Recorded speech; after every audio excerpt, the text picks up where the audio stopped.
tennis services for Duthart. Alec, the drum major of the pipe and drums of the British Caledonia Airways, currently. He has been 9 times solo champion in drumming. He started off his drumming career at the Craig Duke Parish Church, so he was good at one time. I don't know how he is. Some good at it. He went from there to the DL. Yes.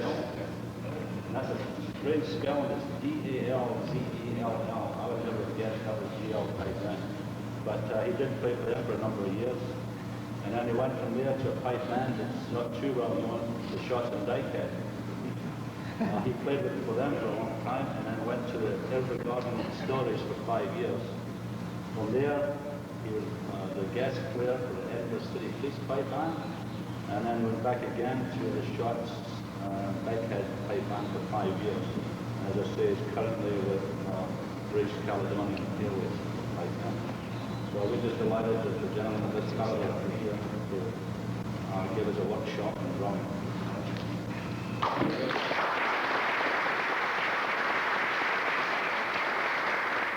I've got a lot of friends here. And if I speak too fast, just slow me down. And probably you'll understand what I'm saying. It's good to see a lot of my friends I know in the past. Mr. Caparol here, Mr. Foley and his good lady. All of that. This pipe band, snare drum, in a seminar like this, what we need is for you to ask questions after we did something, after we performed it.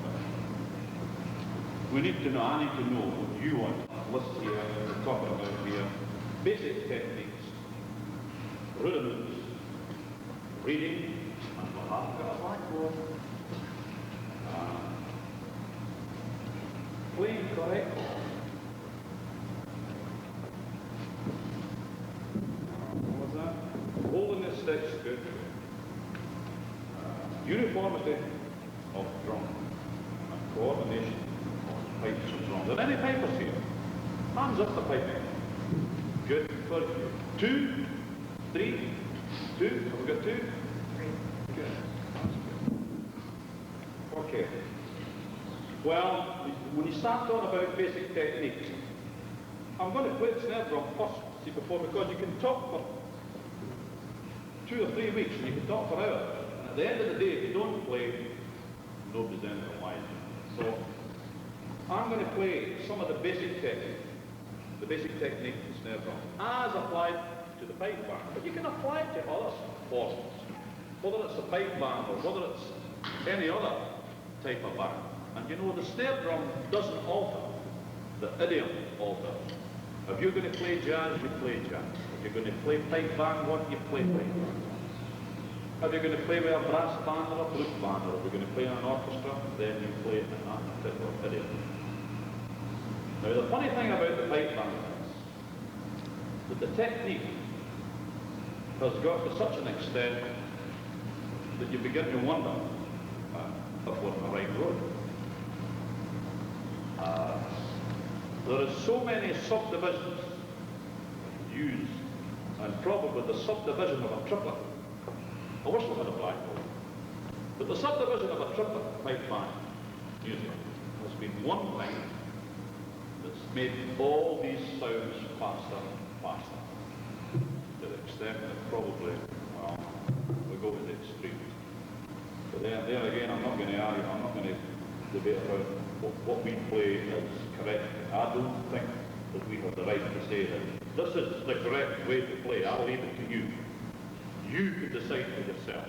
And when you leave here, you will be able to decide and say to yourself, that fella's talking a lot of crap. Or you may say to yourself, well, there's something in what he says. And that's what I would like to think about. I'm going to play some of the basics. When you talk about basics, you know, you talk about a roll, you talk about a flam, a drag, a rub. And as a matter of fact, there's only 2 things that you can do in the snare drum. And that is you play a tap or a roll. everything. The ride, tap, and roll. Now just think about it. There's no other thing you can do. You can play rests. Well, if you play rests, you're not playing. But I mean, it derives from a tap and a roll. It's easy to say, oh, I'll be a drummer tomorrow then. And all you need to do is to play a tap and a roll. But the idea is this. It's how you can permutate the taps and the roll. There's so many permutations of the pipe band snare drum right now that it makes a lot of other drummers say to themselves, what's going on here? Now you see, don't think for 1 minute that just because we play things that's fast, that other people is blinded by it, the series of taps that goes on. And that's the end of snare drum, because it's not. Hundreds of different people, experts, playing another form of music who doesn't know anything about pipe band, but they certainly play very good in their particular area. So don't get an idea in your head that pipe band drummers, they know it all, they don't know it all. Nobody knows it all. Even Buddy Rich doesn't know it all. And he's a good drummer, believe me. Anyway, that's the sort of thing that I want you to think of. If you're playing in pipe band, and then that's that idiot playing. But the point about the rhythm of the pipe band is that the pipes is quite a simple type of music. The pipe music is a simple type of music. But it's not simple to play or to play it. The bagpipes as such. But it's a simple type of music. Not simple to play because a lot of it's got fingering and all the rest of it. But basically it's a simple type of music. Not so with the drumming. The drumming came a long way, and it's probably through the spirit of competition, you know. It was the contest that made everybody start to think. And you see, as far as the snare drum is concerned, there was no authority that said, this is how you play, and this is what you'll play. So it's left to the individual that's in charge of the snare drum corps or the drum corps to make his arrangements, to play his interpretation of the compositions towards the pipe tune. There's lots of ways of looking at this. When you play in a competition, you're assessing yourself against somebody else, your way to do it. Now sometimes people get confused because they probably think that if you can play fast enough, then that's good. That's not the case, because you can play fast. It's how you can make it sound if you play fast too. It doesn't mean to think it's a rumble from beginning to end. You know what I mean? A rumble just rumbles on, rumbles on. That comes into the picture about arrangements. How you go and arrange or compose. And I think arrange is a better one, because rhythm when it's set is something that you've got to be very, very aware of, and you've got to watch, especially in the pipe band. When you're playing a march to spade and a reel, or a hornpipe, or anything else pertaining to the pipe band, you've got to be careful, and it's got to mean something. But having said that, this is the sort of thing I would like you to think about.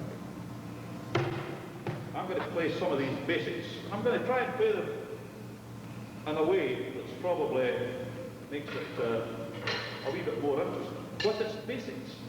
At the end of the day, it's basics. Now you can make up your mind about this. What you think. These are the basic things.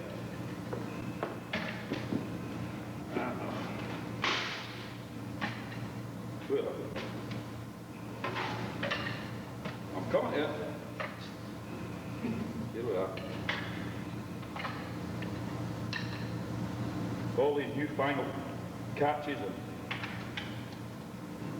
I'm one of these old-fashioned fellas. I've just got a ring in the end of my.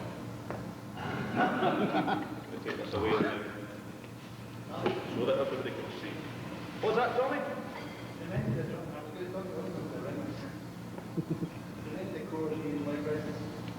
Well, I'll tell you, we're now using Because we do quite a lot of these beat parading, not beat parading, we're on.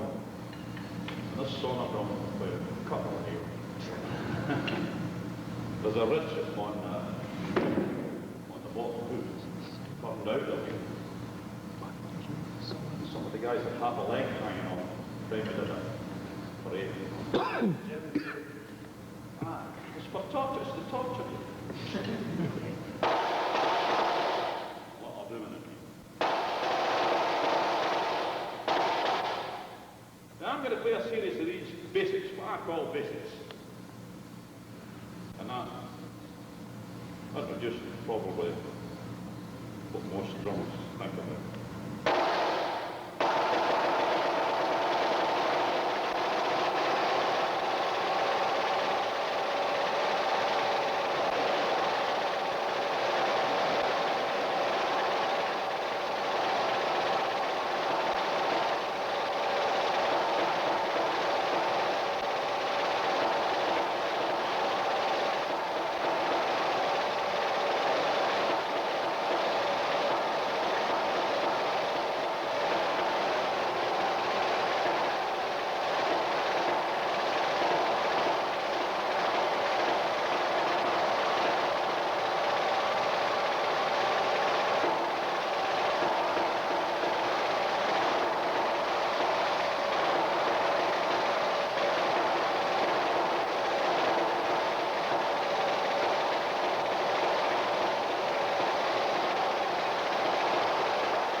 educate the basics is another matter. See? That's the sort of thing. You see, it's all right saying, no, you cannot. You either play a tap or a roll. The thing is that you do both. That's the whole point. There is no shortcuts to technique. There is no shortcuts. There isn't one trick that I could show you how you get a particular sound, or how you get from A to B. There is no trick in playing. The trick is knowing the value notes. But then when you start to play the snare drum, you don't always necessarily know the value. So there's a system and a series of exercises that you should always think about. And it goes back to value. If you play a group of 8 30-second notes for each quarter and 2/4 time, then you have got this single stroke roll. And that's what it all amounts to. That's the subdivision of notes. But it's got to be in the right perspective. You just can't play any old thing. I mean, you can't do this. You can't do that. That's a waste of time. So you've got to do things in a methodical manner. You've got to have a method. And hey, the guys in the USA have a method. It doesn't matter what they do, they have a method. So we're trying to have a method. I think that we've got a method. Not maybe put down the way that probably other people would put it down, but we have a method. And for every one beat note you've got, 1, 2, you've got 8 to play in there. So if you slow it down, then you count. And this is a right band drummers don't count. You should count. Instead of playing on the drum, I'm going to play in this part because it's a wee bit noisy. Okay. I'm going to play in this part. Doesn't really matter whether it's in the pad or the snare drum, you've got to play in both. So there's no excuse for saying, oh, it's all right in the pad, I didn't hear him playing on the drum. It's all the same whether it's in the drum or the pad. You've got to get used to it. Anyway, here we go. 1, 2. Can you count a group of 8? 1, 2, 3, 4, 5, 6, 7. 2, 3, 4, 5, 6, 7. It's got to be even, and it's got to be controlled.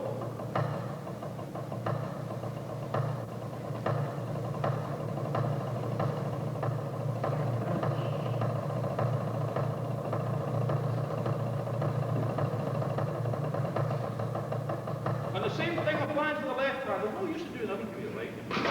I'm not saying that I play. Oh, that was a good thing. Was that as well as a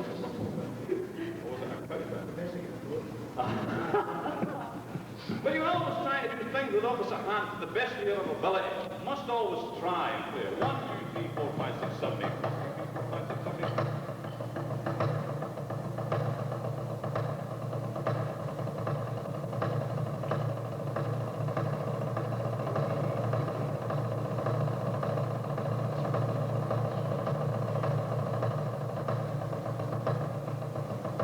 Now that's not very hard. As long as you know what to do. And you see, the idea is to control. It's all stick control. No matter what you do, you've always got to control the stick. You can't do it otherwise. You see, this idea, and this brings me back to one of the points, holding the sticks. Now, holding the sticks is another point. Now, I don't say, this is the way to hold the stick, and this is the only way. I don't say that at all. If you can get the best sound, if you can get a good sound playing that way, you get it. But at the end of the day, as far as I'm concerned, and I know that there's one or two of the rock drummers and dance drummers and all that, and if I was playing certain things, I would play this way.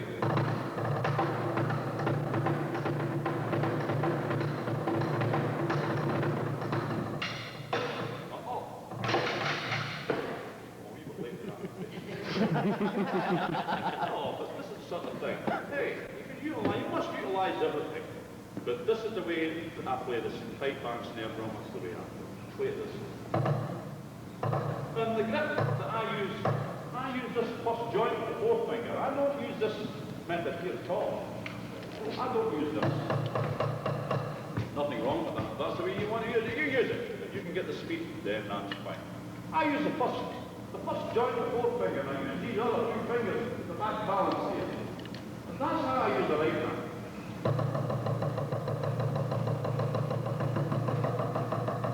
Now try this one. Anybody had any lessons from Chuck Brown? Anybody know Chuck Brown? Oh well, I'm all right.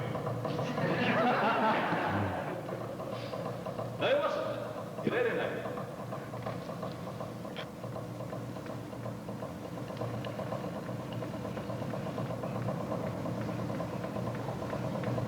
Listen to it now.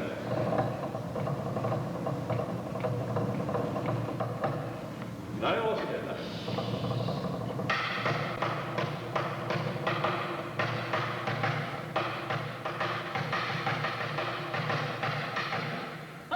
Try that in the cymbal. Try it in the cymbal. The lesson to learn then, because you've got to let the stick down. But it's a control. You see, in actual fact, to put it away down, point the finger where we go. You don't get too much power that way, but you can get power out of it.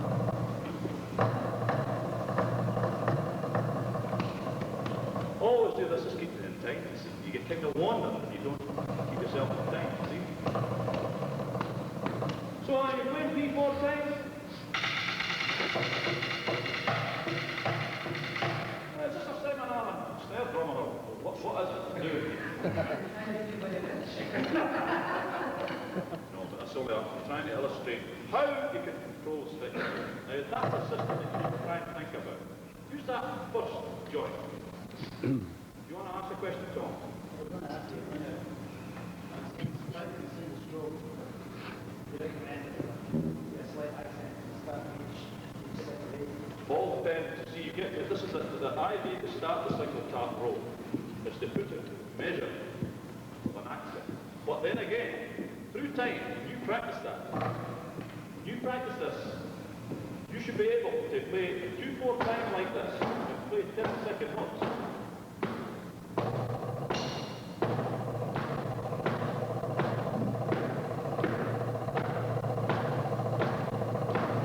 You say to yourself, how do you know you're playing 10 seconds? I know, I can count.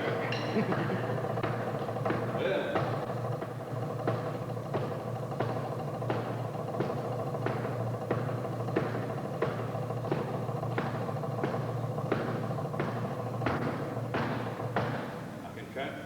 Because I know that that's speeded, see. But that's all by practice, see. The way we do it is a group of 8 for every beat. A group of 4 for every 8 note. Or quaver, you talk about crutches. Quaver, you talk about quarter notes and 8 notes. So you're on the quarter notes and 8 notes. Here we go. 1. Quarter note. 8 notes. Now you can put it on the beat off the beat with a group of 6. 1, 2, 3, 4, 5, 6, 1, 2, 3, 4, but it's off the beat.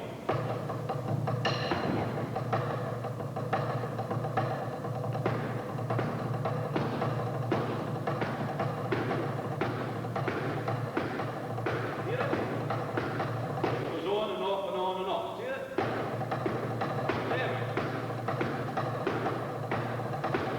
Same. But you're thinking about ding, ding, ding, ding. That's not. It's 2/4 time this way. 1, 2.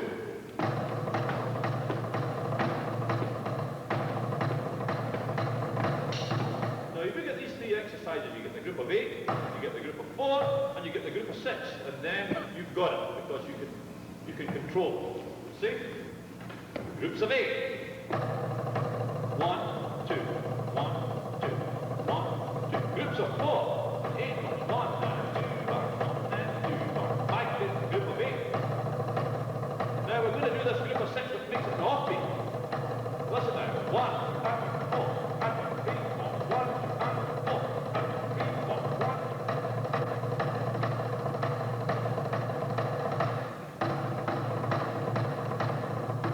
And so forth. 1.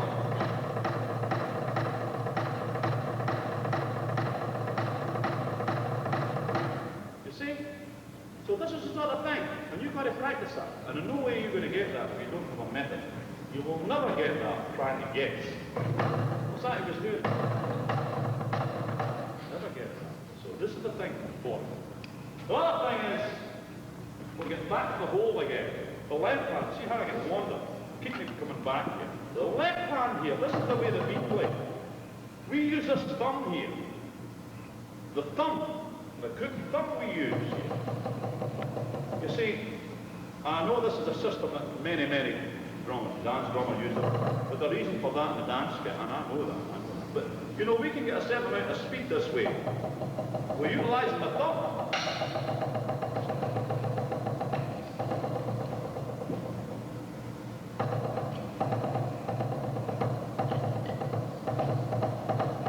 Now, that's the thing you can think about.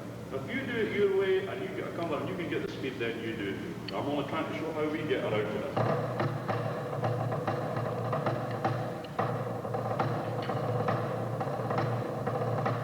Can't get that speed down, think about it.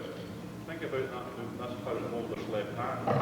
Because generally a right-handed person, a person that's right-handed gets a wee bit of trouble with the left hand. And it's all a matter of practice.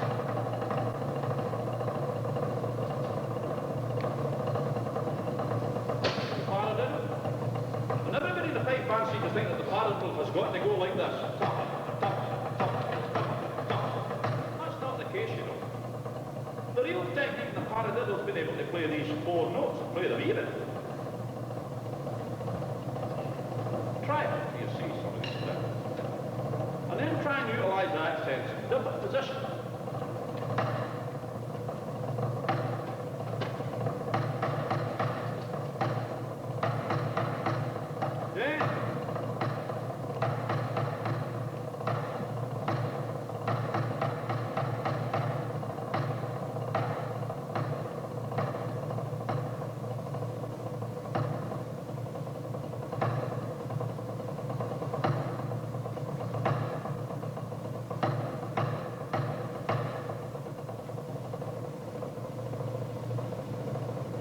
That's a different sound of Tyler in an open row.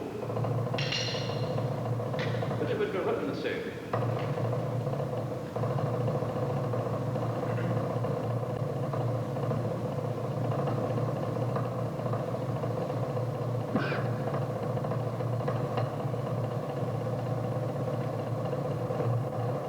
You see, and the idea of this closed row, you see, this gets back to the hold of the stick. You see, this is the way that we hold it. Now, I'm not saying that this is the only way. I don't say it. At the end of the day, it's the sound you get.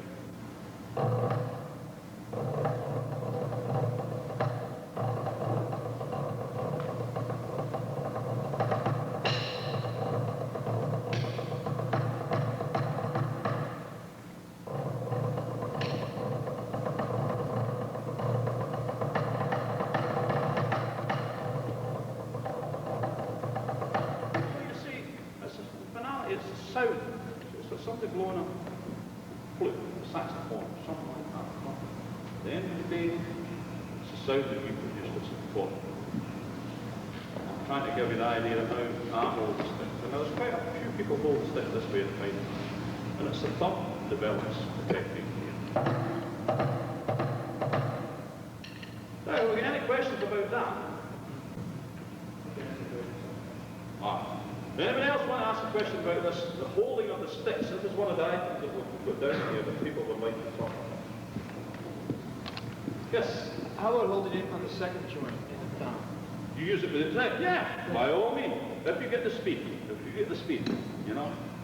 I have found that one or two, I've got a couple of Irish lads on my drum corps. From Ireland, you know, and I generally find that see something, most of the Irish drummers play this way. Now, I'm not saying that's wrong. When you get things that's going like this, say, a wee bit of trouble here. Comes out a wee bit wooden, we call it a wee bit wooden, you know? Wooden. Tommy, I wish you were. No, but that's true. If you get things going like this, then.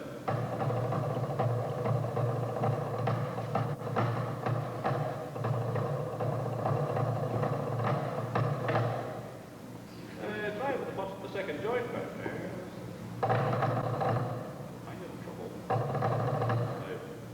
get the speed, then you keep it up. That's mine. But there's certain things that you can't, you know.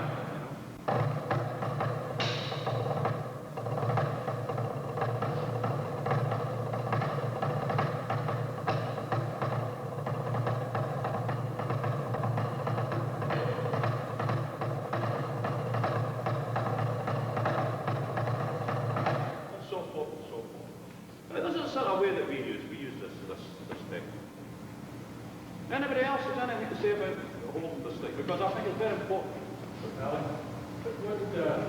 Years ago, this was that type of bass going in the action. Pardon? They used this type of strat type bass, but what's the benefit of that? Well, I use that. I used to play with that. The kit, you know, the trap. You call them trap set, do you? Trap set? Is that what you? The rock with the trap. You call them a trap set, do you? Sometimes that's We call it the dance kit. You know the dance kit? All right, lads, get it together.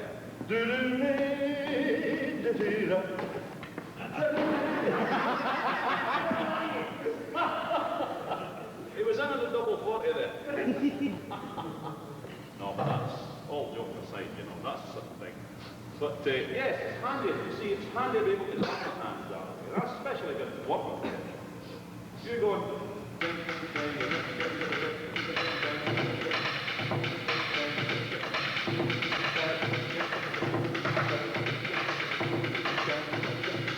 Oh, that's handy to be able to turn the hand and get. Instead of going. You know, it can be handy. Now, you see, these are all the rules. If you can apply that technique to jazz or anything else, then that's good as long as you play that particularity. But this is the idea of being able to turn the hand. You can turn the hand. Oh, well, he plays opposite way too. So that's why we're doing it. Because of your trick. You know that Billy Cobham was up at the Shots band track? You know that? Did you know that, lads? Aye, Billy Cobham come up to see us. In that wee hut, you know. The rain's coming in on the roof. No, you know. Billy Cobham come up. Yes, that's what we're playing for next year.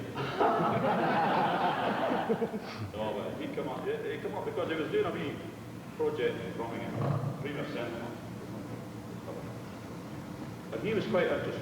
Yes? I've got a question about what to do with the rest of your arms besides handling your hands, because I have a tendency to move my elbow out or my body posture as far as out of place or playing in the center. I find it That's a good point, because you see, if you want power in the snare drum, you know, you've got to move your arms. You know, the whole idea that some people used to say you put books under your arms and start playing from here. Now, I never did that in my life. What I think is, it all depends on the weight that you want to produce. And I mean, there's not, when you're playing, as far as I'm concerned, when you're playing in the pipe band, you're playing in a master space, really. There's a certain amount of what I call natural dynamics. Dynamics that's not written, but you play them quite naturally, you know? There's a lot of things written, dotted, and cut, pipe in the drum score and all the rest of it. In reality, we could write them as played notes because you would play them naturally with this dotted feeling, you know? If you're playing something like this now,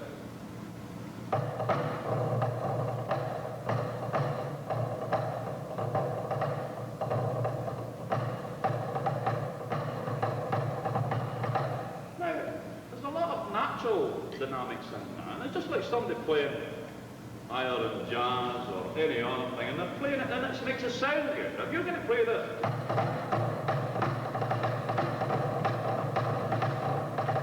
all the taps and that could be there, but it doesn't sound too good, you know. But that's the sort of thing that we've got to use the ear, you've got to listen as well. We write everything we play, so there's no confusion about that. We can write everything we play.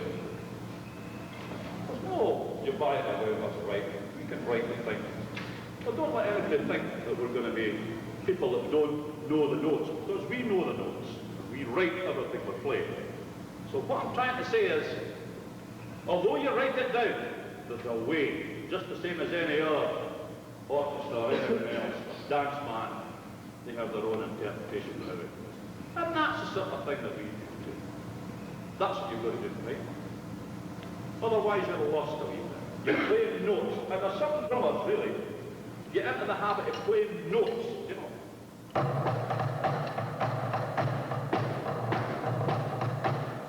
Whether it goes,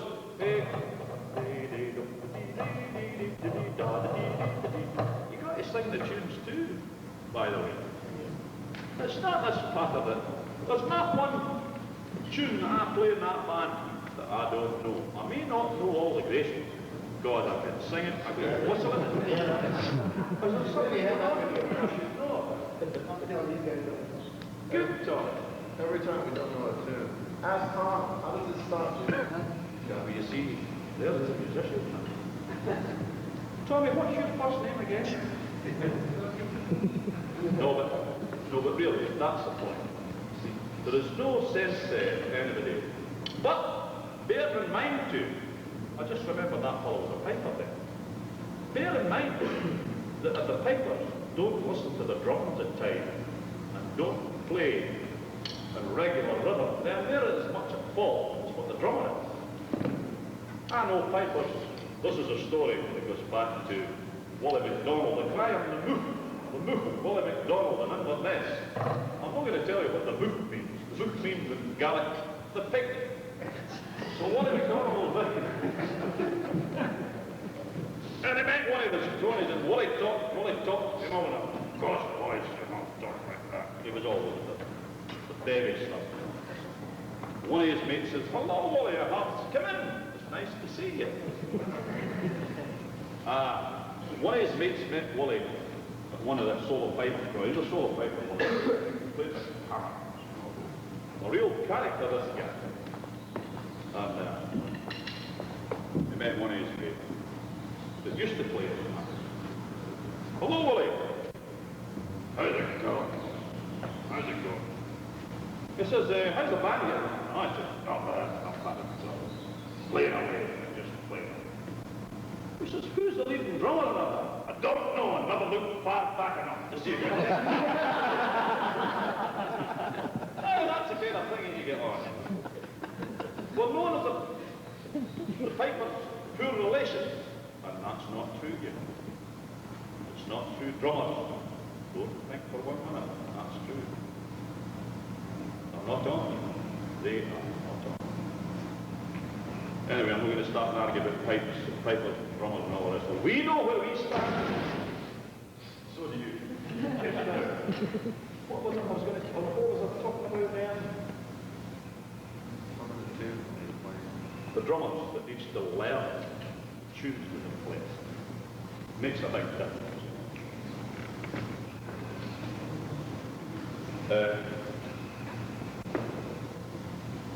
We're just going to have a wee break now, and I'm just going to do this couple of minutes. Here's the thing here. Jig. Now, jigs is something that you've got to get into the way. Listen. Play. See, a jig is written in 6/8 time, but in my opinion, it's like a 12/8 time because it has a 4-beat phrase. And if you listen to the likes of Paddy's leather preaches, you know. Ha-da-da-dum, di-di-di-di-dum, ha-da-da-dum, da-hop-a-dum, ha-da-da-dum, di-di-di-di-dum. And it gives you my impression of this. Ha-da-da-dee, ha-da-da-dee, ha-da-da-dee, it doesn't go they play it. Da-da-da-dum, di-di-di-dum, da-da-da-dum, di-di-di-dum. So you sing that, you play that. Listen to that.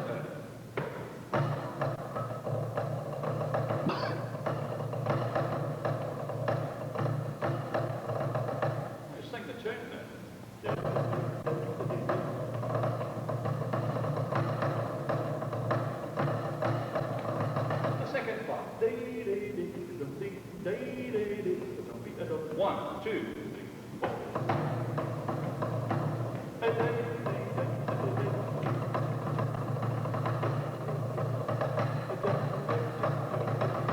Still another trick, the curlew.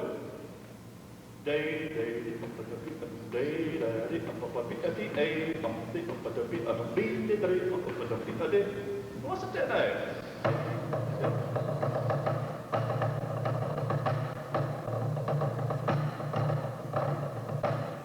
Man, you've got to sing the tune, you've got to know it, or you don't play it. See? Simple as that. Here's another wee jig here, the blackthorn stick. Oh, you know this tune.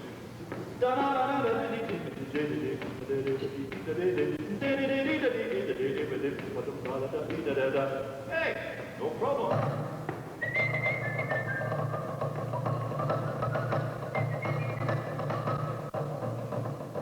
Wasn't the wee tune my head in that.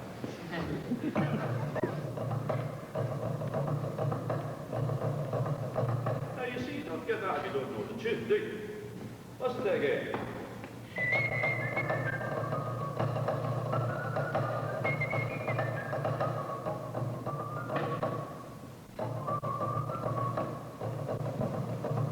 So he's right. Same. Here it is, next part.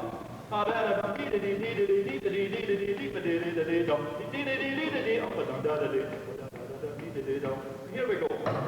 This is a good note and a single tap roll. You'll get it. 6/8. You see, it's a group of 6. It's on the beat now.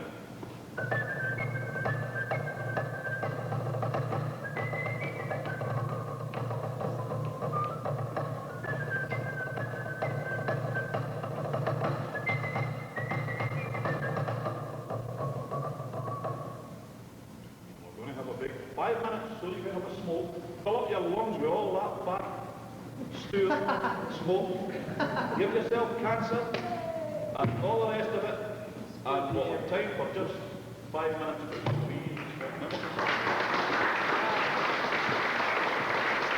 Get all that?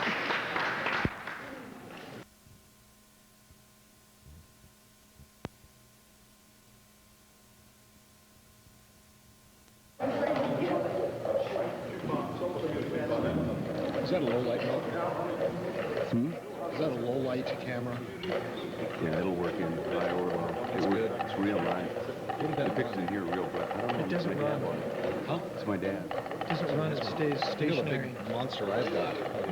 I know. There's that one that has a tape on the side of it too. It's very On the fast. way again, I'd like to thank Alan Joe for arranging all this for the Music Academy, both tonight, Wednesday night, and also for Friday 7 at a workshop. Alec, thanks a lot. I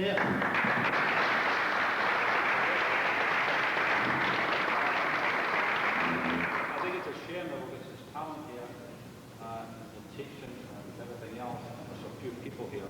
If everyone here today goes home and calls one other drummer, one other piper, one other band member, and we can double this Wednesday night, I think everyone would benefit from it. Okay. Anybody want to ask any questions on any other item that they would like to discuss? Flam. We'll talk about Flam. Yeah. Well, see, I can't talk about this Flam business without telling you about these Swiss drums in Switzerland. Anybody know anything about Swiss drums in Switzerland? You don't? Pat, Tommy. You do? A little bit, yeah. You've heard it. Well, you see, this Swiss drums are kept to the pipe band. In actual fact, the guys in Scotland stole some things from, didn't steal it, they utilised things that they heard in Switzerland. Jimmy Capital, Philip, that was from Edinburgh. He was one of the first people that I knew that had material belonging to the Swiss drum. Now, the Swiss drum is in the same fashion as the American rudimental drummers in America here. They play all the rolls open, like the open roll, they play it open. And it never goes beyond that 16th note or 32nd note, whether it's a 2/4 time or 4/4. Never goes beyond that. So if they play a 5-stroke roll, they play it.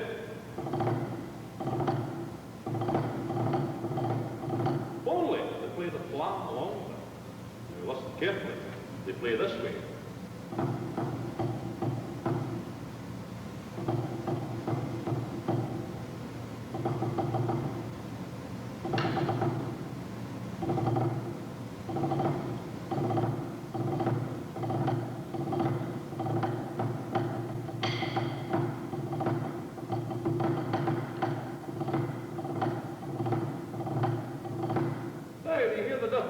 5-stroke rolls.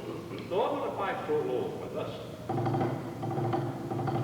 These guys play this way.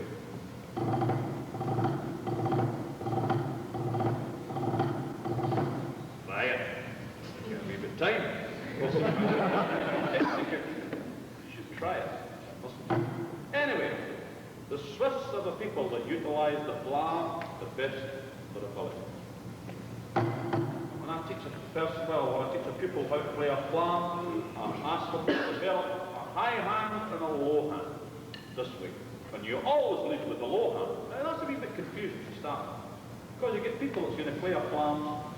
I've known drummers that's been quite well known drummers, and I've seen them playing Flam paradiddles and playing the Flam with the same hand all the time. And they do a wee cutie, you know, they do this wee cutie move. They go, you know, they're not doing it right. So if you do a high hand, they do this wee cutie movement, you know. And it's the same hand they use. But if you do this, a high hand and a low hand, this is how you work. But you always lead with a low hand.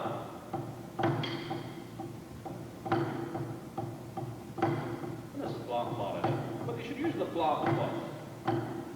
Have a high hand, a low hand. I don't mean you've got to reach for the sky. I'm not talking about that at all, but you've got to do that. Make a difference when you use it. Make a high hand and a low hand.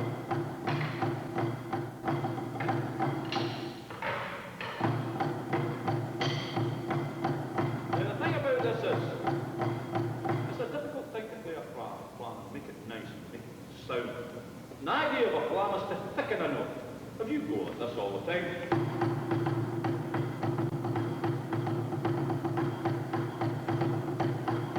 that's all very well. Now listen to the same sound now.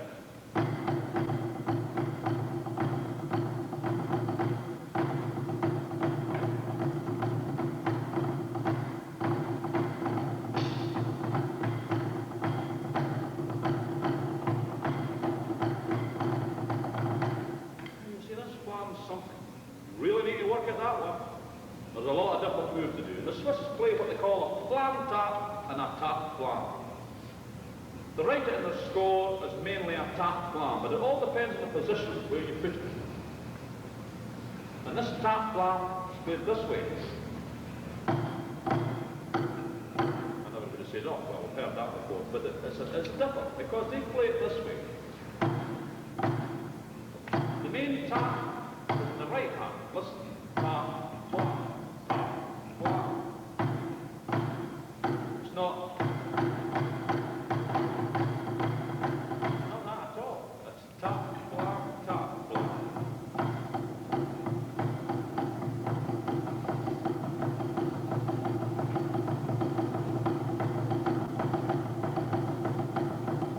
Now that's another thing you'll find a wee bit difficult in doing if you don't watch what you do. And of course the flap and tap.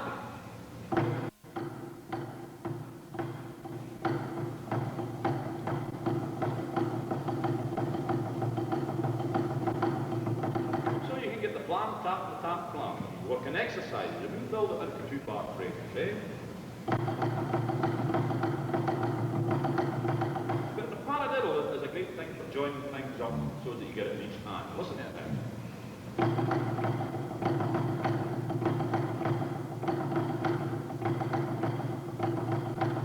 And then the tap Flam now.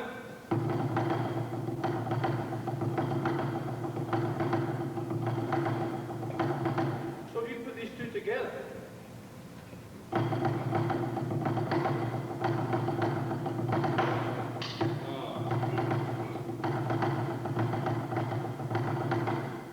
the thing about the tap Flam, the Flam tap, is that you can also put it into triplets. Now this is where it comes in jigs. See, if you take an ordinary triplet, 4/4 time. 1, 2, 3, 4. Now thinking about the jig again, which is written 6/8. You think about it as like a 12/8. Oh, 1, 2, 3, 4, 5, 6, 7, 8, 9, 10, 11. 1, 2, 3, 4, 5, 6, 7, 8, 9, 10, 11. Now, listen to this now.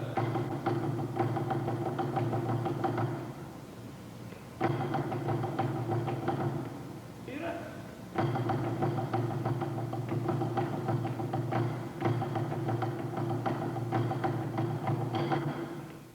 Yeah, we've got the jig going now.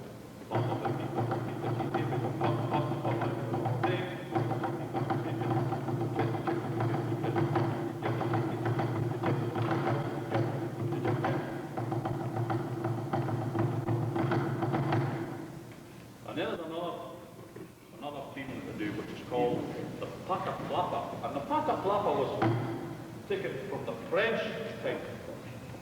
How this drumming was all over the country. You have different, it's like the characteristics of different nations. The French played this patapla.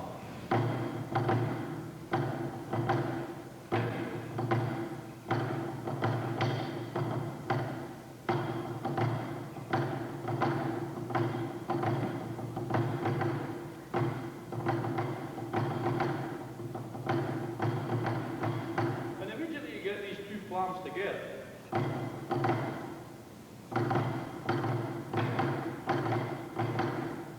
This is what they call the patapla. Now there's sort of a peculiar thing. They say that they are right-handers. They do everything, believe, with the right hand. But they do other things with the opposite hand too. Don't get confused about that. Because their technique, very, very technical. And they have their sort of sound is like, it's the fight, you know, the fights that they play to. But the point is that the drum is the main instrument, not the pipe. The pipes at the back. You know how the drum goes? The pipes are at the back. And it's the drummers that are the main instrument. And they'll be playing like this now. Especially in 6/8. Now this was taken from the Swiss drum. This movement I'm going to play.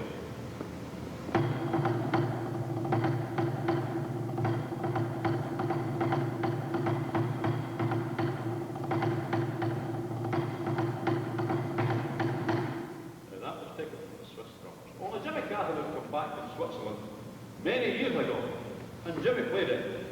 Instead of playing with the technique that the Swiss played,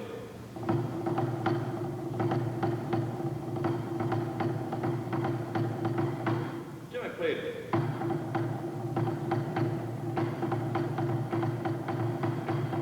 He played it at the closed roll, see, and that's not the true technique that the Swiss play.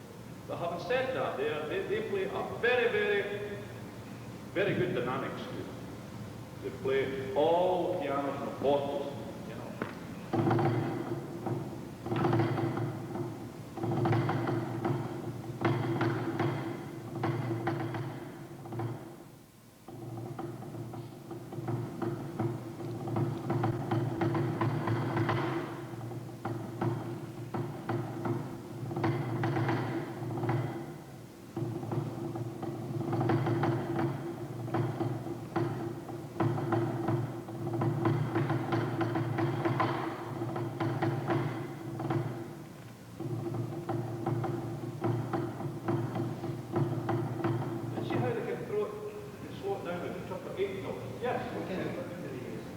Oh, contrary to this drum, it's a big deep drum.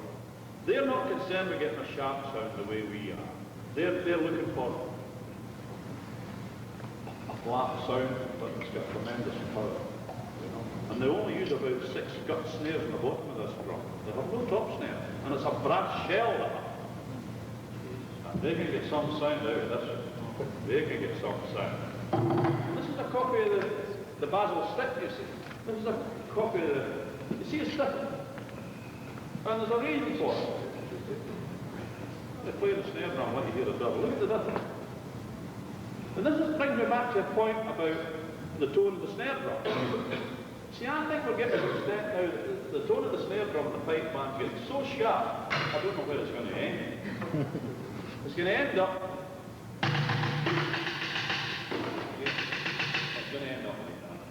Now listen to the difference in the tone of these two pairs of sticks here. You say to yourself, oh, sticks don't make that much difference. Listen to it.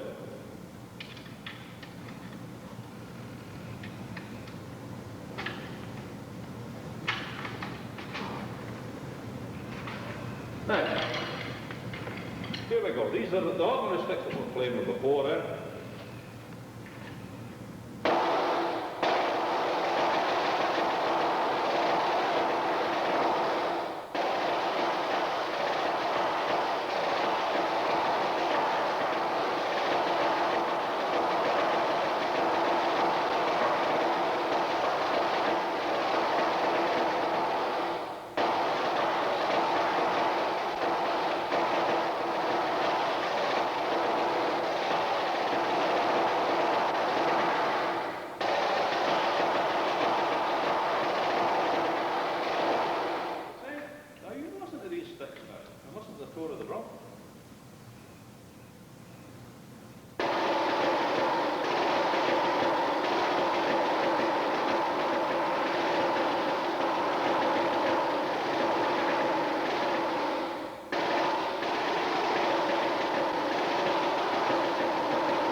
pipe band drummer, that would be Flam.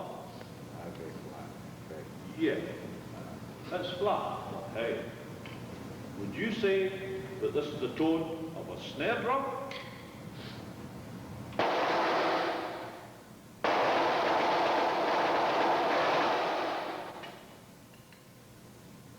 A debatable point, my man.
You put it into a phrase where it develops each hand.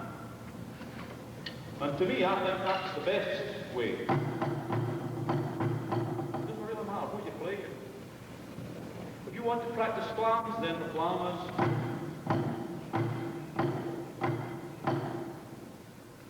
But you've got to get it a wee bit better than that. You've got to get into time now. 2/4 time.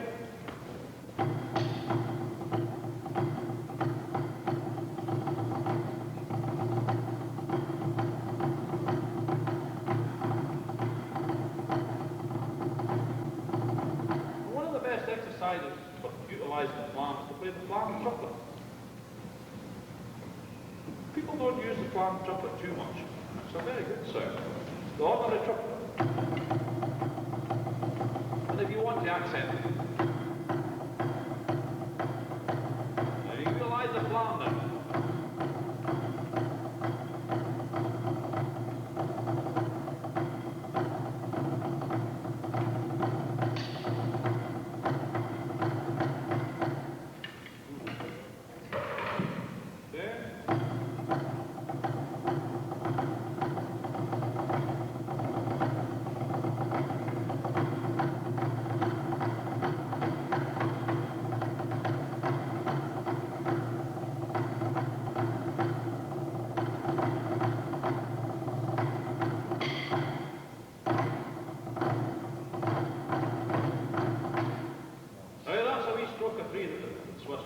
Utilise the flam, you see?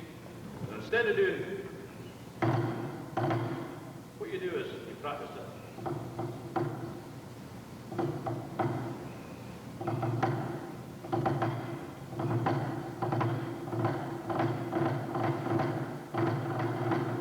When you think about the flam, you don't, it's actually, it's one of these rare things whenever you play so many great songs before it.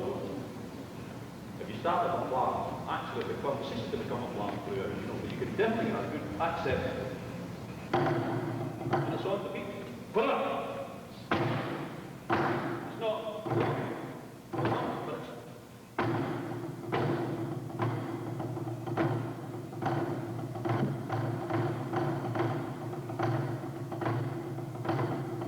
so practice that till you go home. And the flam's not the dominant.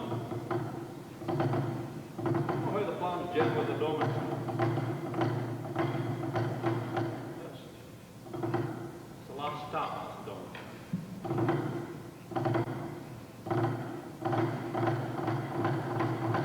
It's not. It's not that at all.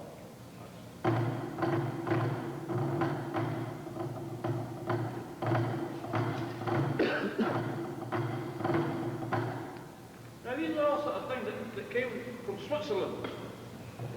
So you see, we're not all too clever in Scotland either. You know, we're pinched bits here, we're pinched bits there, and we're listening to Gene Cooper and all these other fellas, Buddy Rich.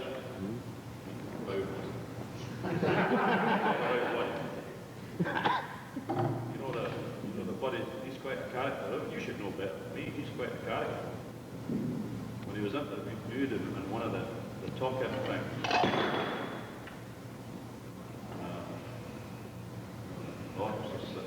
one of these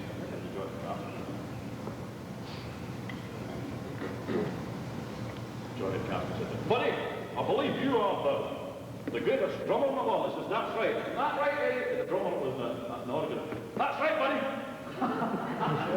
So, you see, he's quite a man. He's quite a man. Anyway, we'll go on from there then. Playing correctly. Well, there's only one thing that I say about playing what I think is correctly is the execution must be good. You must get good execution. Anybody get any questions?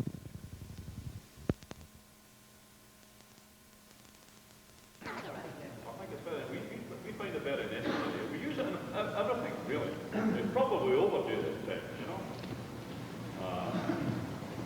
But it's good. You see, it has a nicer sound when you can produce the Flam. It's an adornment. It's a grace note. The Flam is a grace note. It's an adornment. It thickens the note. If you were playing everything with single tap,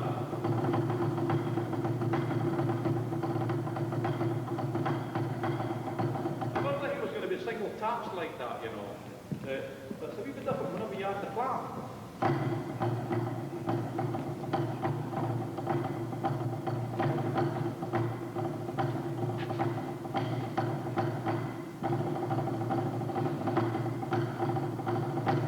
Now you see, that's you can add the subdivision of the triplet and all. But that's quite difficult. We get back to this playing correctly. That, to me, that's execution. How you can execute the movement. Make it precise, make it clean. We talk about a person being a clean drum. Nothing at all to do with having a shower or anything. We're talking about playing everything clean.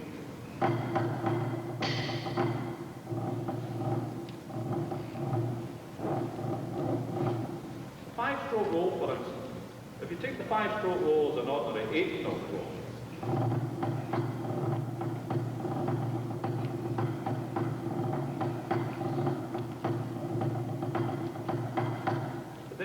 Subdividing.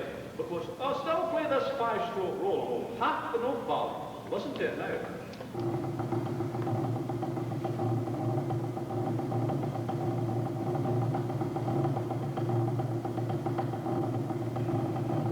Not this part. Don't do this one. That's not the way it's done at all.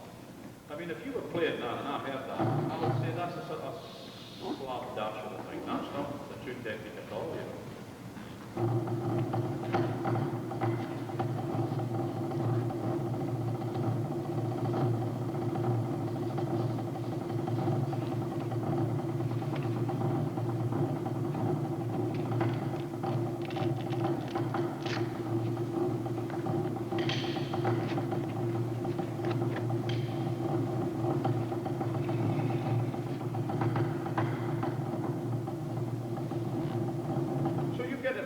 Five-stroke roll to move from here.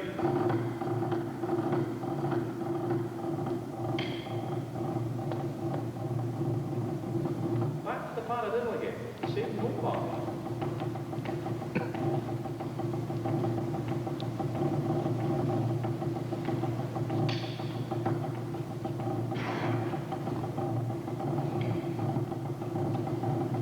And these exercises develop each hand, you see. You can't get away from this. You can't get away from this. No matter what you try to do, you say to yourself, well, I'm not going to bother too much about doing this left hand the same as the right hand. And you'll come up against it. Sooner or later you'll come up against it. Doesn't really matter what in the drum score you'll come up against it. You can't get away from it.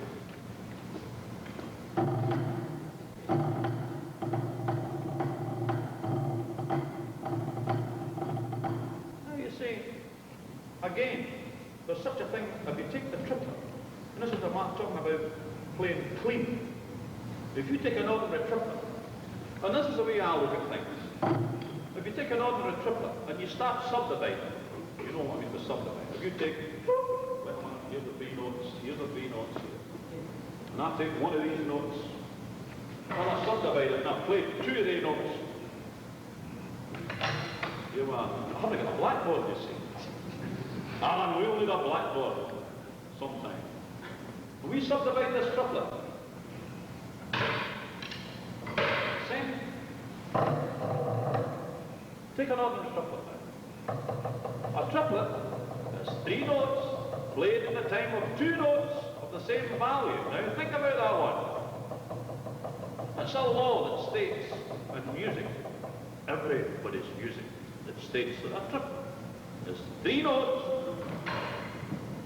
played in the time of 2 notes of the same value. Now that's a fact.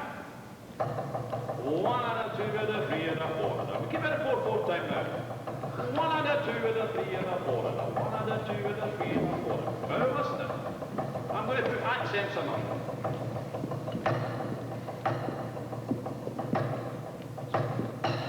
Here we go. 2-bar frame.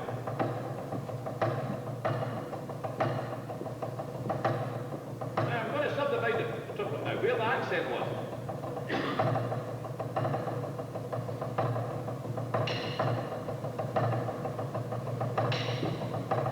Now I'm going to do all of it.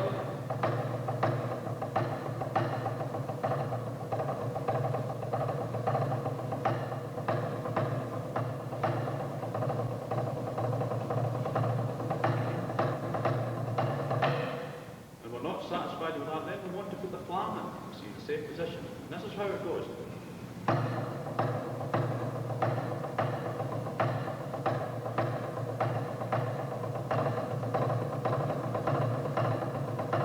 Now, we'll add the flam.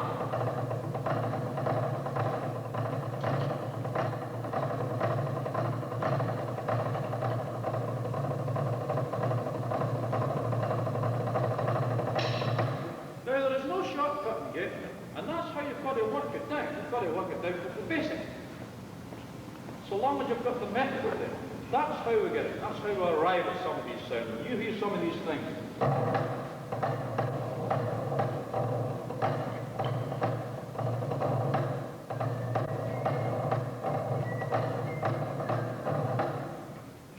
to get that sound, you know, it needs to be nice and clean. And that's what we talk about, plain, clean. So we got any questions on this?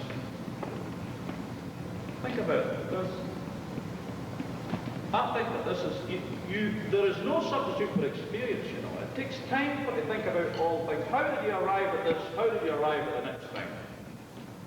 And it's not always the case that somebody was that bright and that intelligent that had it all there. Everybody had it there. It's not the case. It was done in a step-by-step thing. And somebody introduced something, and some other guy got that, and he introduced something onto it. And then the fellow that had a good pair of hands, he said, well, we can play this.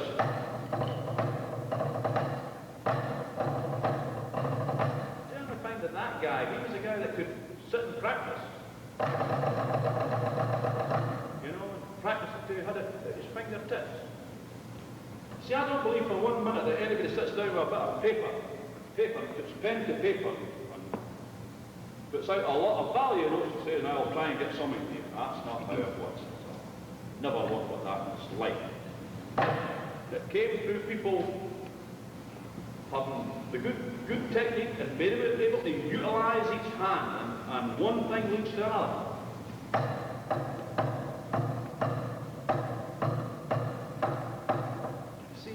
Even a simple phrase like that is played, and the old-fashioned term we used was hand to hand. Listen to the accents now.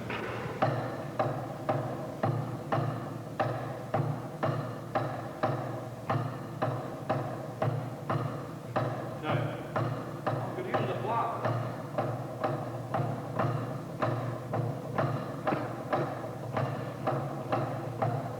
Now, I could have went with this now.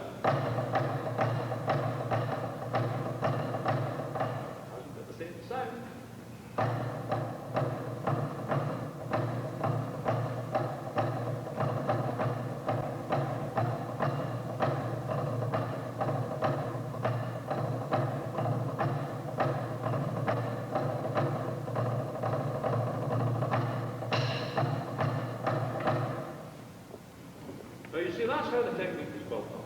When you're talking about playing correctly, I don't know what that really means, playing correctly.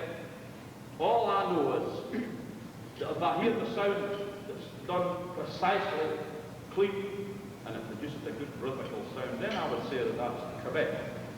I don't know, I don't understand what that would be correct. What are your thoughts on that? Drags, well, there again, we'll have two forms of a drag. We'll have the closed drag and we'll have the open drag. You see? And again, the drag in the pipe band idiom is written as two grace notes. I think everybody knows it. Written as two grace notes, like embellishments onto the note. Now, the way that's laid down in books is that you play the drag the way it's written is played this way. Two small diminutive notes onto the main note. It's always the main accent you think about. These two notes, exactly the same thing as what we're doing with the Flam. A high hat and a low hat.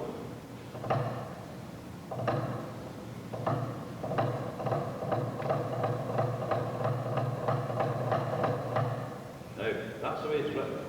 But in the pipe band we play a close drag. We play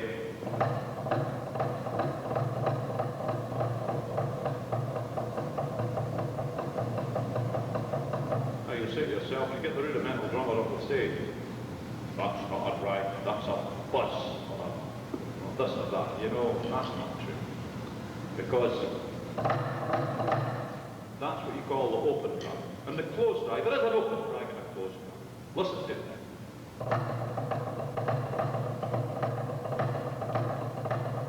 Now, that's quite open. And that can be quite utilised as a good sound too. But here is the closed drag now.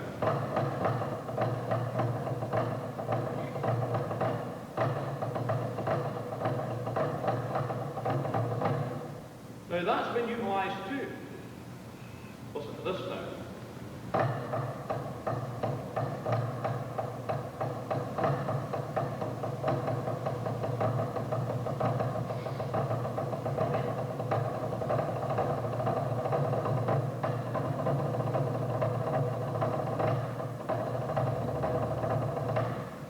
Now you see, you need speed to do that. Now you've got to take that drag from this point. You've got to cut that right now.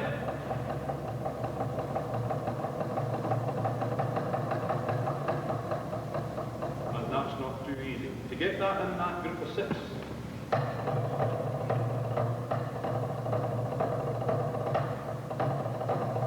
Not to be confused with this wee sound here.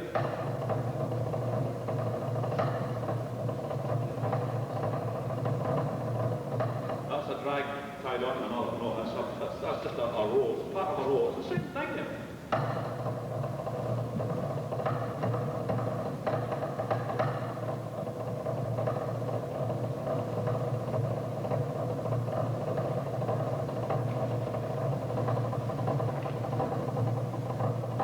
And the part about that, the funny wee place where that wee buzz comes in, you've got to watch what you're doing. It's a wee bit off. Now that's the sort of thing, I write the stems of an open drag down the way, and the stems of a closed drag up the way, just to differentiate the thing. You'll play things like this, you know.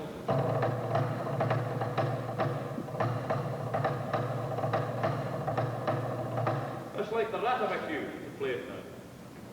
Only play an extra tap. Listen. We'll play. Instead of playing it, we're rigging it up, we'll play an extra tap again. Instead of going. You've heard that rhythm, haven't you? Rig it up, rig it up, rig it up. That's one of the rudimental drum cadence. They do that.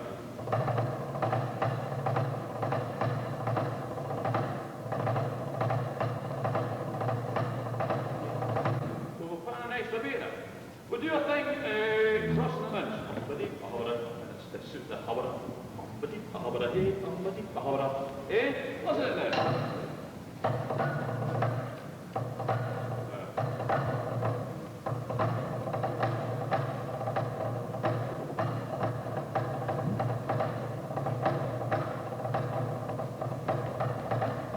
Now the tune goes dumpity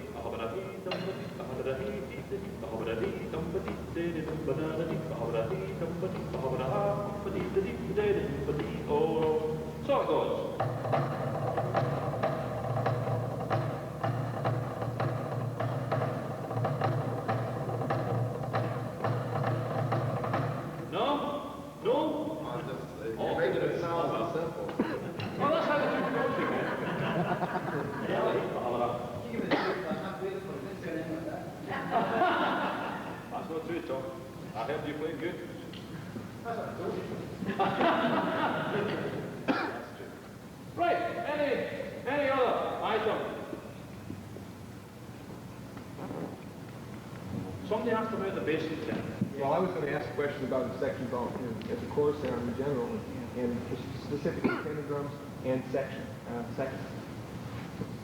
Comments?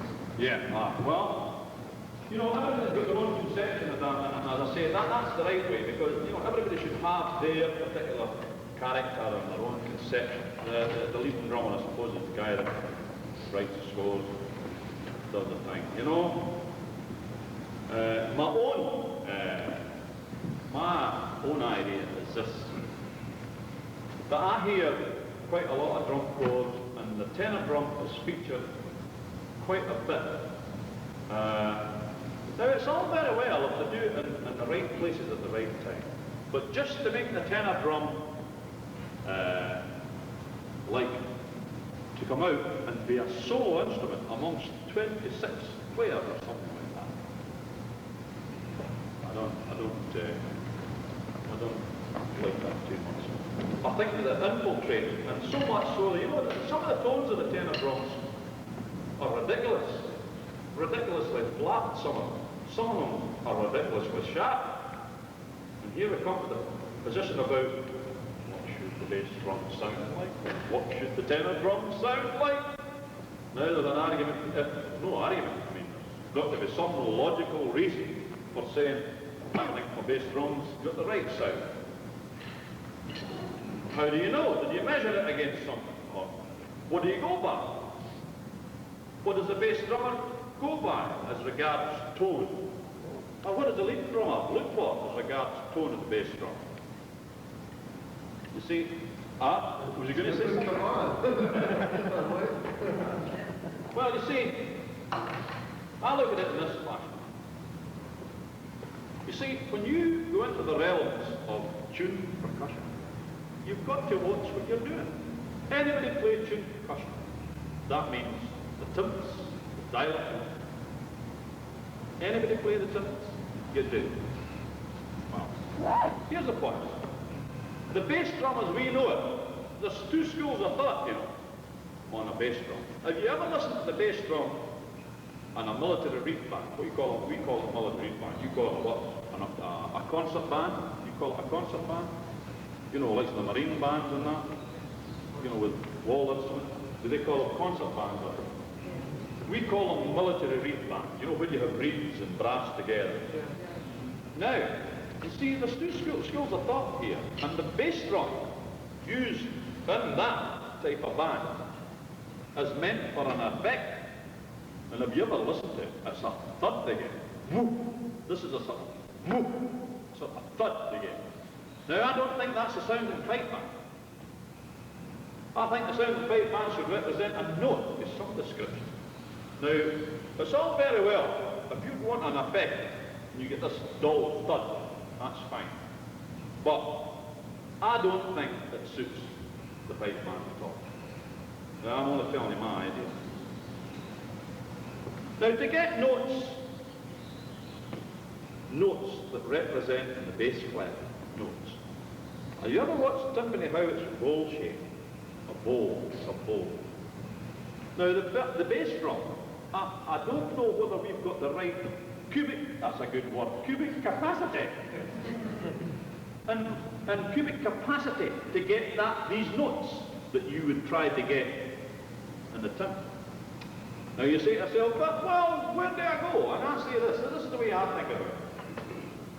If the pipes tune up and listen to the bass drone, it should be probably in around B flat. Now, I could be wrong there. But in most cases, you'll find that generally speaking, the bass drones, well tuned, I'm talking about well tuned up, relates to B flat. And you say to yourself, well, if anybody was saying that, look at the bass drone in the pipes, if that is B flat, What should the bass drum and the pipe band sound like? It should sound pretty near B flat, I would think. To be in unison along the pipe. Then you say yourself the tenor drones for the pipes is an octave higher, 1 octave higher than the bass drum. So you would say to yourself, God, the tenor drum should be an octave higher than the bass drum. But that's what I think that how you should try and think about this. Now, I'm not saying this is what you should have. I'm saying what I think. And you're asking me what I think. So I'm telling you now, you can weigh it up. Now, you say to yourself now, B flat, what does B flat sound like? Wait, I get the tune again. If I try to sing it, I might be off. Ba, ba, ba, ba, ba, ba. You see, if you sing Old Man River, myself, Old Man River, ba. Now that's it. Ba. I'm an ear F, I'm a ba, ba, ba, ba, ba. B flat, F, G, A, B flat. Ba, ba. I'm an ear F. Ba. Did you get a pipe with you? No, not. You didn't bring your pipes. Tenor drone would be ba ba ba ba ba ba ba ba ba ba ba ba. Hey, what should the bass drum and the tenor drone be? Ba ba ba ba ba. B flat ba ba. Sir. Does that go along with the pitch? You're saying that, you know, the pitch has gone a lot sharper here in the last, say, 10 years. Does that go along with you're saying that it should be flatter than it is right now? Or is that B, because B flat, you know, when you say that, that could be... It could be B. See, I'm not just too sure, but see, we talk about the pitch of the chantas.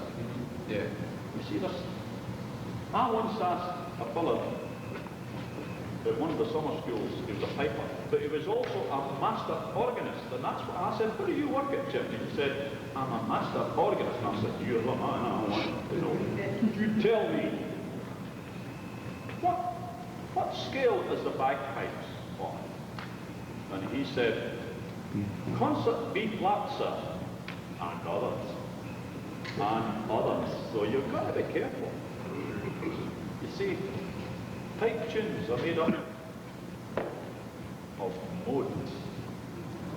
Modes. A lot of people don't. I only learned it last week. Made up of modes. The Lydian, the Dorian, the Melodian. Sounds like Melodian. But there are 6 different modes. You know, if you listen to a pipe tune, you hear it go. Listen to the first one for that. And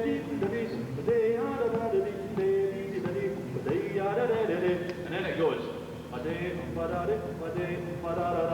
So one part belongs to the Lydian mode, and there's a Phrygian mode. The Phrygian mode's another one.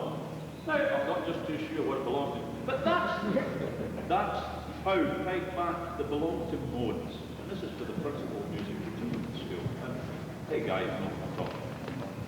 And these tunes are made up like that. Different modes. That's why you get an idea. So it's not a minor meter. You know, you go ba-de, ba-da-de, ba-de, ba-da-da-da, de, ba-da-da. You go all goes from that note to that. That goes beyond. And it goes on to a different mode. It goes from there to there. And you see, we're talking about the bass drum and the tenor drum. I would think that if you could get the bass drum to sound more or less like B flat, and the tenor drum like B flat, you have something consistent to think about. You know, you have something in relation to. Otherwise, you're using them for effect. Now, I don't know whether the size of the bass drum gives you that cubic capacity to get these notes right or not. Some days you get it. Some days you get a nice sound. Other days you don't. It all depends on something. You know, on a damp, cold day and so forth. I once had 2 timpani vellots, skins, actual vellots, skins of the bass drum in Invergordon. And a sunny day it was great. You know how it went? The guy had and I don't want to say this, that this is the way to do it, but he had, the right hand was slightly heavier than the left hand, and he had a different position. I never said to him. He had a different position in the bass drum with the left hand what he had with the right hand. So you got this. See? You didn't get boom, boom, boom, boom. You went boom, boom, boom, boom. Just because he didn't know he was doing that. Because when I stood out and listened, I said, God, that sounds good. And this is what it was. The position that he was striking the bass drum with the right hand, he was a wee bit further over to the edge of the drum, you know. So he got this boom, boom, boom, boom, boom, boom, boom, boom. You see, the wrong place to hit the bass drum is in the centre. You don't hit the bass drum in the centre. You don't strike the bass drum in the centre. It's the same as the idea of the timpans. You never hit the timp in the centre. There's no tone in the timp in the centre. It's about 3.5 inches from the edge. Around about 3 inches, 3.5 inches from the edge. So see, these are the sort of things that you've got to watch. Now the size of the bass drum and the size of the tenor drum, it's a debatable point whether you can get, you know, what we're talking, the D flat. About seconds. Pardon? Seconds. Seconds. You're talking about intervals. Or settings. Or seconds. Piano forte parts. Oh yes. And how the arrangement's made up, and how the tenor drum comes in. Or other side drums. Well, you see, this is what I think. I think that some of the guys infiltrate too much with the tenor drum. Or whoever it is. You know, the sound of a tenor drum player, against a triplet and snare drum, that sound has vanished long before a tenor drum sound. It gives a very, to me, it infiltrates too much. It can be done with great effect, I agree. Utilise it to the best effect. But don't let's have it coming in here just because somebody wants to play it, and they're just for no reason. I had to play it for a wee while. I had to play it for a wee while. Come in. I can't see this idea. The band starts off.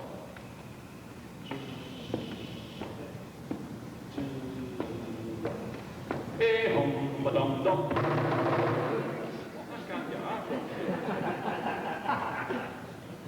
We say that's a mau player.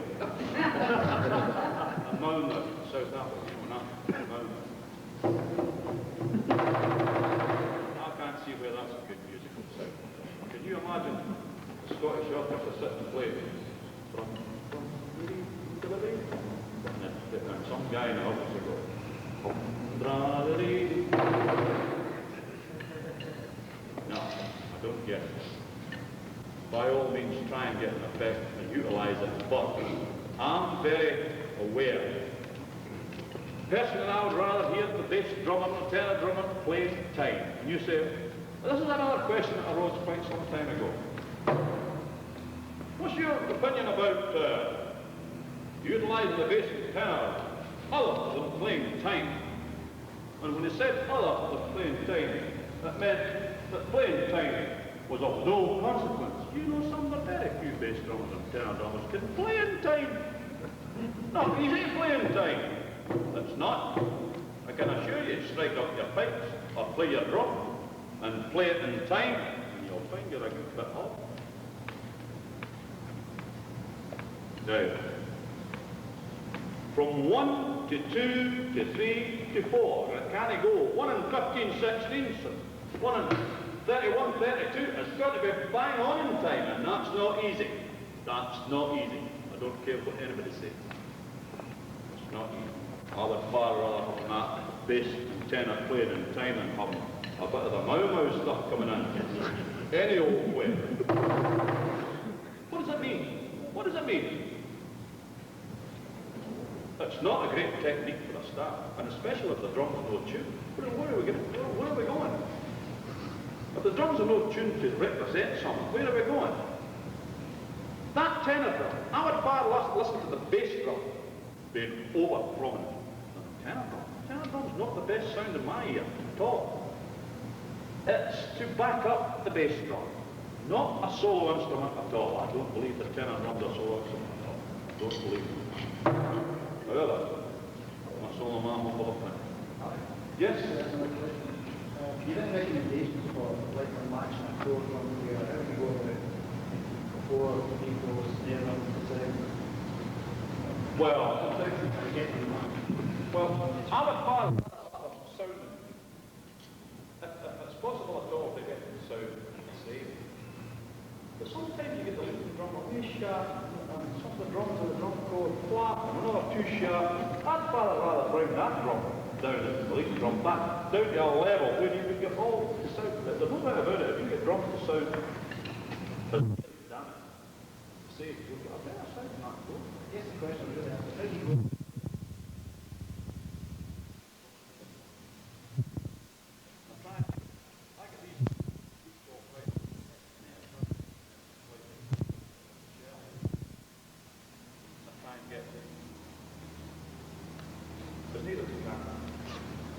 Sometimes you manage it, sometimes you don't. You know.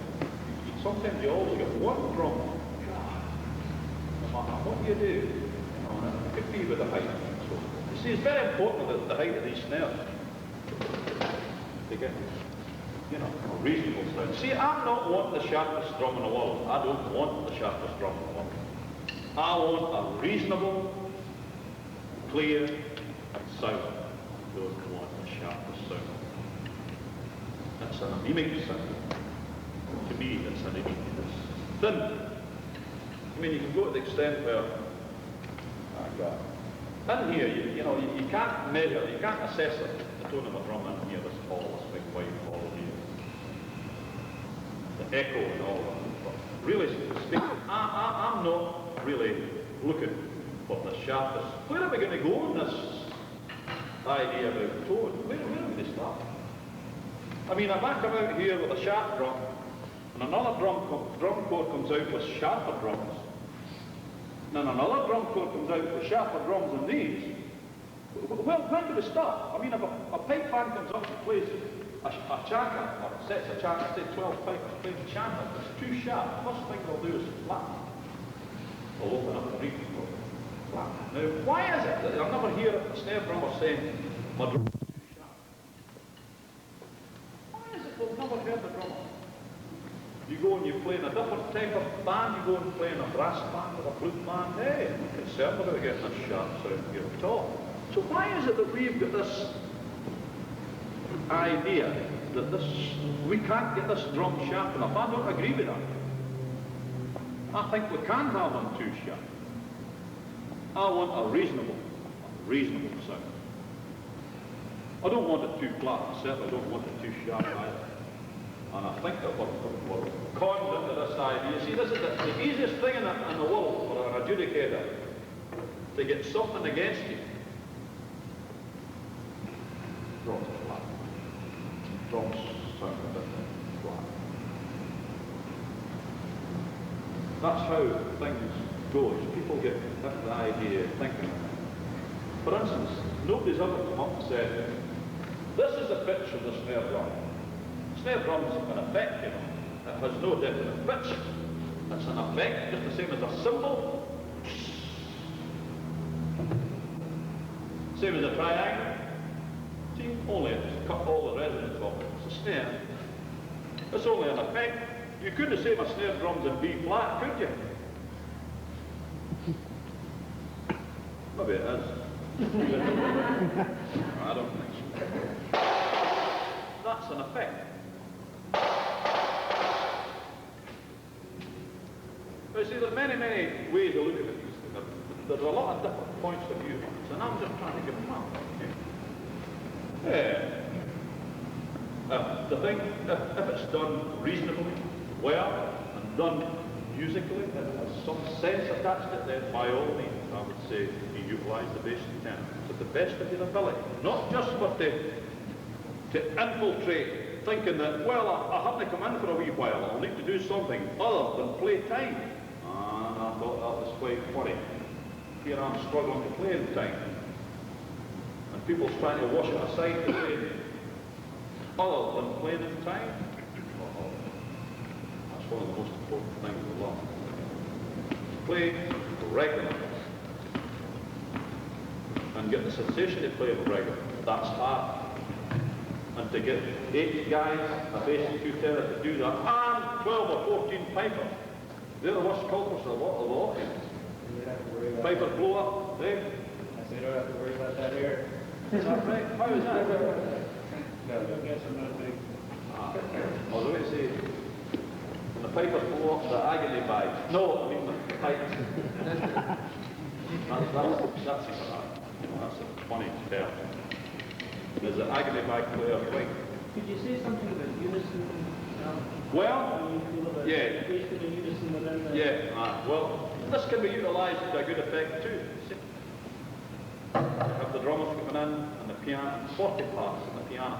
You see, it was always an established thing that they had a piano part and a double 40 part, piano. But you know, they played unison, they put with all these unison passages. All the drummers played in unison in certain passages. And that was done many, many years ago. It's not something that's just arrived or anything like that.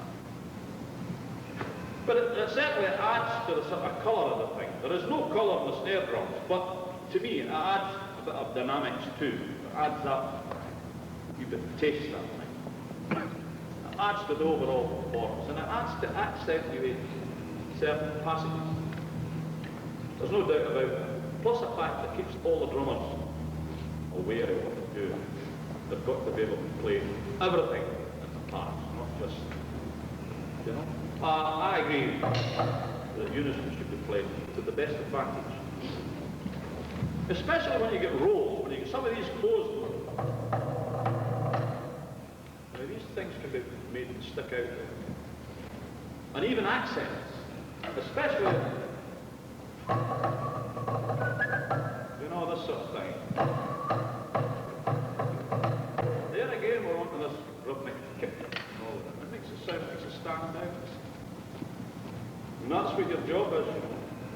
You're going to play rhythm, and if you can make it sound good, certain articulations or whatever you want to call it, makes all the difference in the world.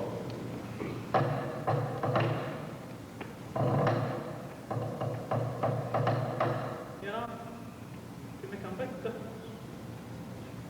And after all, you should utilize the drum code.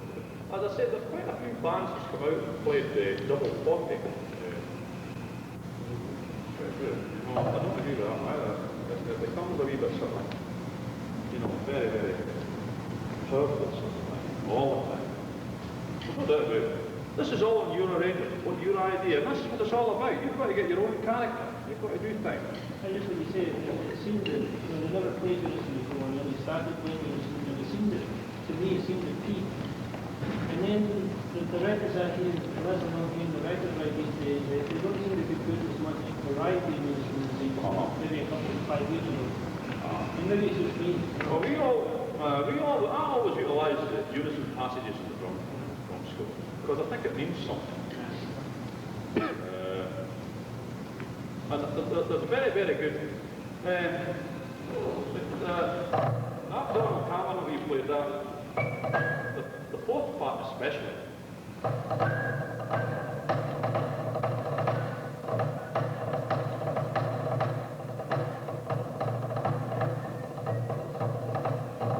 these guys just played something in the back of my mind.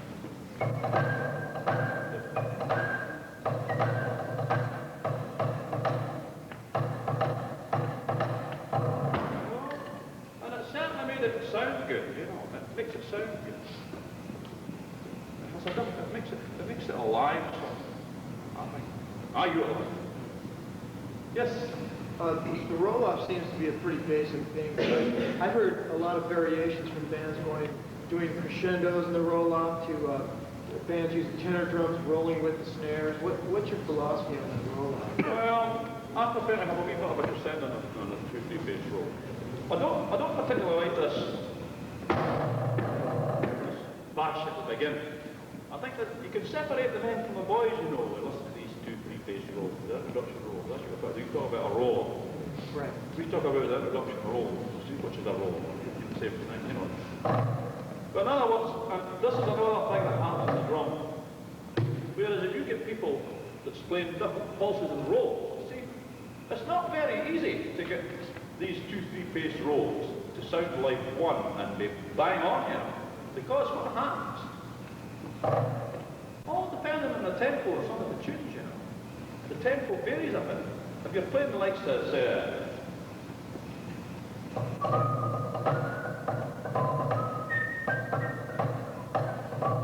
know, this sort of thing, and you know, the tempo's going 1, 2,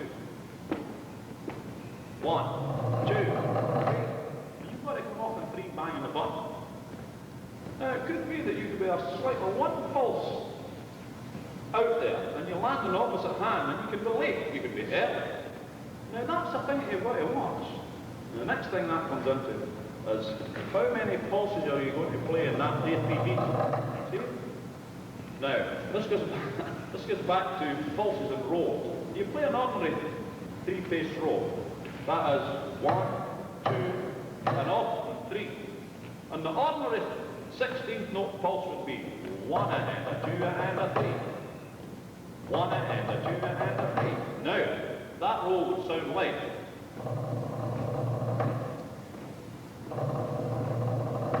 But that's quite an open roll. Now, if you put the pulse into triplets, you get this now. 1 and a 2 and a 3. 1 and a 2 and a 3. Now, listen to the pulses now.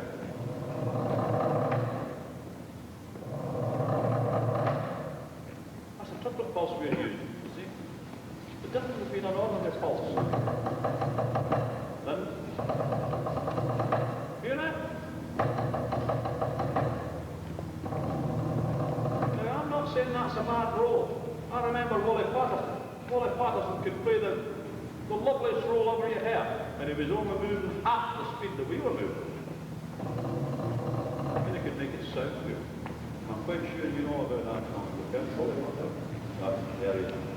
Now, Wally Patterson, hey, he could make that roll sound. He played a 5-stroke roll for an 8-note roll interruption 3/4 times. He would play it. You remember this? You remember this? Beat Tom.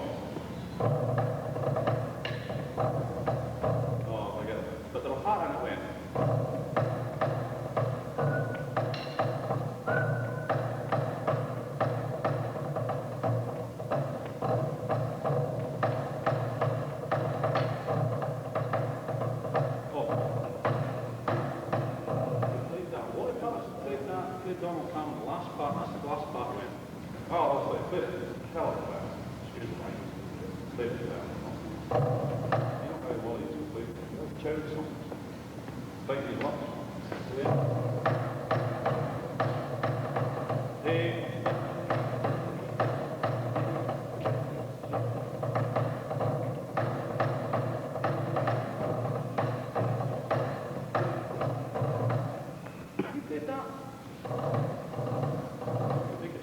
Now we were opposite.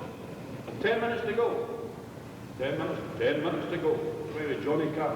The woman has 7 minutes to go. 10 minutes to go. But now we play the 7-stroke. And at one time we used to play a 9-stroke. Oh God, man, it's silly. We used to play this for an 8-note roll. And you come off the path. I remember that. Oh, you want to hear that thing? Oh well, better do that. What a lot of noise this is.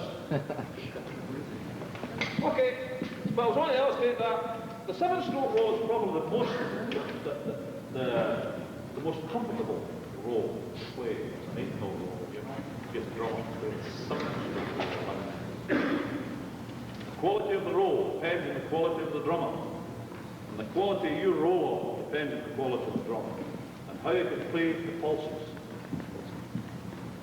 And arrive at that. But that's one way you should think about it. If your drummers are capable of playing a triplet pulse in the roll, then that's the one you should strive for, you know. That's the closest roll. But having said that, of course, you don't want to go and try and play this close roll if you can't manipulate it. You don't want that.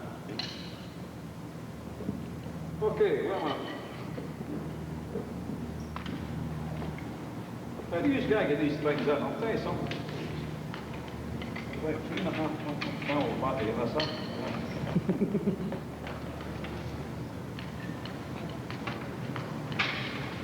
I don't think it's funny play just for cooking that up.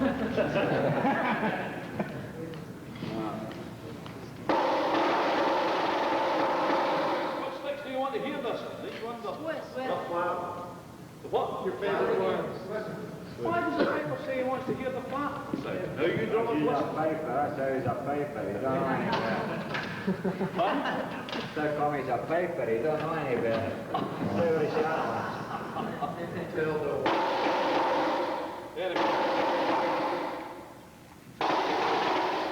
You know about this backstick, and you've done any of those guys did the backstick? Seen it. No? I've seen it and never played it. Oh well. Play some. Well, this is one of these things. We do this. Now we do this with 8 snare drum, and it's quite good, you know. You get 8 snare.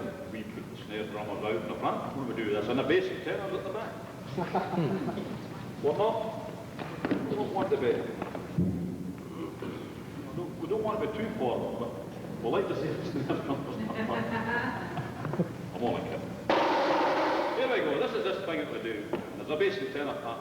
This, you know, there's a wee effect. So try and do the bits with the foot, you know. Anyway, it starts like this then.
these guys doing this back step. And this is an American thing.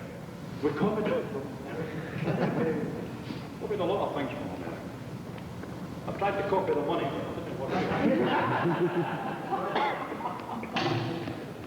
But that's how it's done anyway. It's done in a triplet. And we're just about finishing up, are we? Are we? It's done in a triplet, but you've got to play the triplet this way. Instead of doing... You've got to do it with this stuff. 1, 2, 3, that way.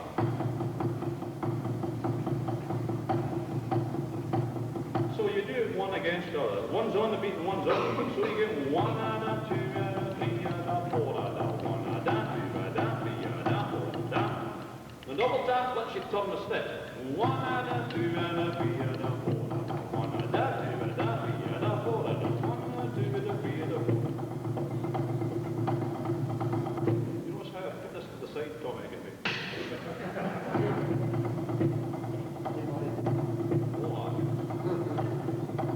You know?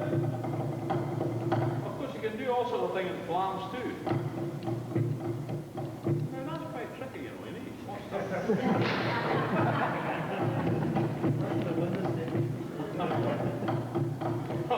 when the boys over to, you know, it was in America, I was over doing a thing on the East Coast, you see, and I met John Boswell. He's the guy that does a lot of things and American Rudiment, the band, you know, the master. John's a very, very good drummer. Some I see doing this. And they've got it all so, you know, everything's so methodical, you know, method. You know, whenever I get out of it, I just see this. Well, that's the practice, you know, after being in this East Coast, and I thought, I went and wrote about a dozen exercises on this backsticking. Of course, I practiced that wee while before. Well, you can't go to make a body thing to say, listen lads, I want you to do this.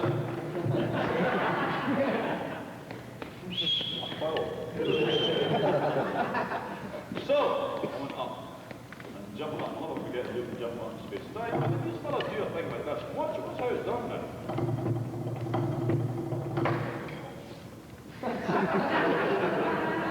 You're not going to play that way. Now we certainly are, at the right time in the right place.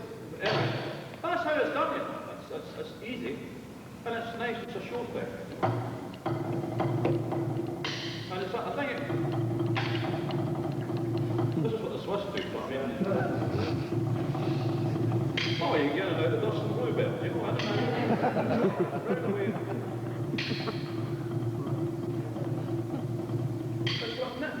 I know what to do. Two ball and two plate. And you can do the back step. Oh, you can do the back. You've got this, have you? Ah, you do.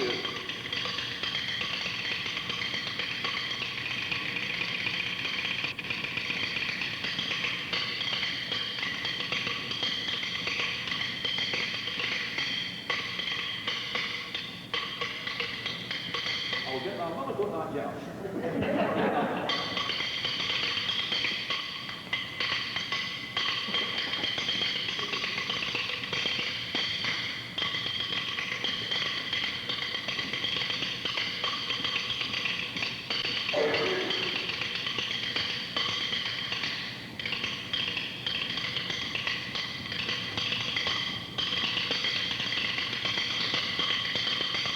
Now, these sort of things that you see, that drives the white man.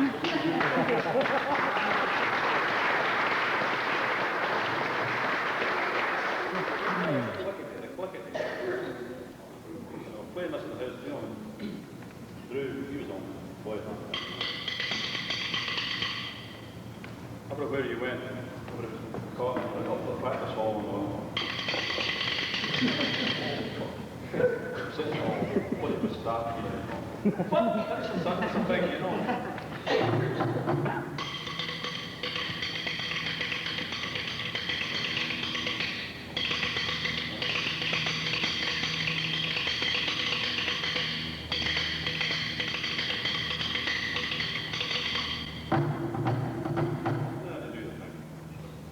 That's something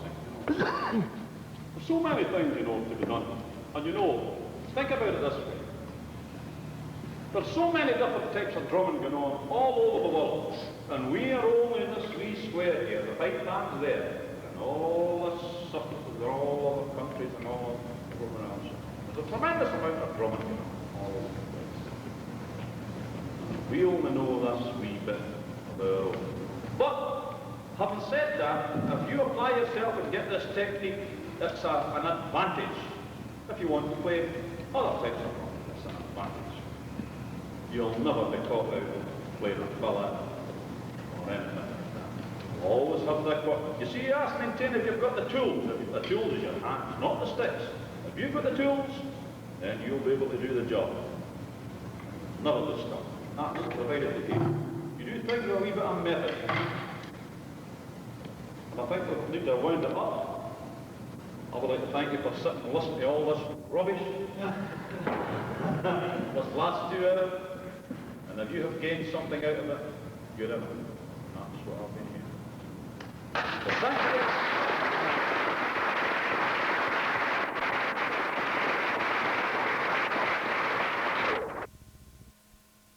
you. In particular, plenty of drive coming through.